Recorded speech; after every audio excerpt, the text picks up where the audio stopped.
आवाज आम जनतेचा, देश हिताचा। अलंकापुरीत आषाढी वारीची लगबग, हरिनाम सप्ताहास प्रारंभ। श्री संत ज्ञानेश्वर महाराज संजीवन समाधी मंदिरात आषाढी वारी पालखी सोहळा सन 2026 अंतर्गत सप्ताह हरिनाम गजरात प्रारंभ झाल्याची माहिती व्यवस्थापक माऊली वीर यांनी दिली। श्रींची संजीवन समाधी मंदिरात 1 ते 8 जुलै या दरम्यान हरिनाम मंदिरात सप्ताहाचे आयोजन करण्यात आले आहे।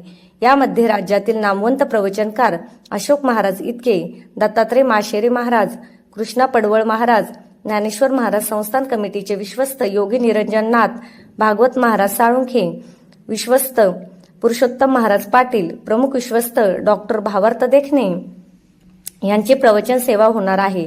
तसेच नामवंत कीर्तनकार देहूकर महाराज फड, हराळे वैष्णव संस्था, साधकाश्रम संस्था, सिद्धभेट वारकरी शिक्षण संस्था, भाईजी महाराज मोगलगावकर, श्री वालुडकर यांच्या वतीने कीर्तन सेवा रुजू होणार असल्याची माहिती संस्थांच्या वतीने देण्यात आली आहे।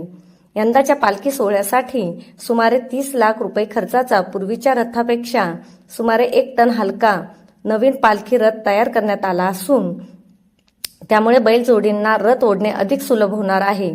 या वर्षी पालखी रथ ओढण्याचा मान रानवडे कुटुंबाच्या 3 बैलजोडींना देण्यात आला आहे। आमदार रोहित पवार यांच्या हस्ते मानाच्या बैलजोडीची पूजा करण्यात आली। यामध्ये उमेश रानवडे यांच्या हिरा लाडक्या, तुळशीराम रानवडे यांच्या सूर्यारामा आणि हर्षवर्धन रानवडे यांच्या भीम अर्जुन या बैलजोडींची पाहणी त्यांनी यावेळी केली। यावेळी माजी नगराध्यक्ष देवकाते, आळंदीचे माजी नगराध्यक्ष विद्यमान नगरसेवक राहुल चित्ताळकर पाटील, नितीन साळुंखे, अनिकेत कुऱ्हाडे, शीतल रानवडे, पैलवान शिवाजीराव रानवडे, साहेबराव कुऱ्हाडे, सौरभ रानवडे, सचिन रानवडे, सौरभ गव्हाणे, प्रियेश रानवडे आदी उपस्थित होते। दरम्यान आळंदी PML बस स्थानकात पावसामुळे चिखल झाल्याने भाविकांची गैरसोय होत आहे।